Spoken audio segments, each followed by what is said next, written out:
চট্টগ্রামের সীতাকুণ্ডের জঙ্গল সলিমপুরে র্যাবের উপর সন্ত্রাসী হামলার ঘটনায় মামলা প্রক্রিয়াধীন রয়েছে। হামলায় জড়িতদের খুঁজে বের করতে কাজ করছে আইন শৃঙ্খলা বাহিনী, তবে এখনও গ্রেফতার বা আটক হয়নি কেউ। সোমবার সন্ধ্যায় জঙ্গল সলিমপুরে অস্ত্র উদ্ধার অভিযানে গেলে র্যাবের উপর হামলার ঘটনা ঘটে। এ সময় মোতালেব হোসেন ভূঁইয়া নামের এক র্যাব কর্মকর্তা গুলিতে নিহত হন। আহত হয়েছেন আরও অন্তত ৩ জন র্যাব সদস্য। সিসিটিভি ফুটেজে দেখা যায় র্যাবের দুটি মাইক্রোবাস সলিমপুরে যাওয়ার পর লাঠি সোঁটা নিয়ে কিছু ব্যক্তি সেটিকে ধাওয়া দিচ্ছে। এক পর্যায়ে মাইক্রোবাস দুটির কাঁচ ভাঙচুর করে তারা। হামলার সময় ওই এলাকার মাইকে ঘোষণা দেওয়ার শব্দ শোনা যাচ্ছিল।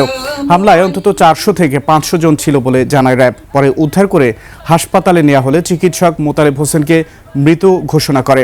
এদিকে চট্টগ্রামে নিহত র্যাব কর্মকর্তা মোহাম্মদ মোতালেব হোসেন ভূঁইয়ার জানাজা অনুষ্ঠিত হয়েছে। বাদ জোহর জানাজায় ছিলেন র্যাবের মহাপরিচালক একেএম শহীদুর রহমান সহ ঊর্ধ্বতন কর্মকর্তারা। মরদেহ নেওয়া হবে কুমিল্লার অলিপুর গ্রামে, সেখানেই তাকে দাফনের কথা রয়েছে।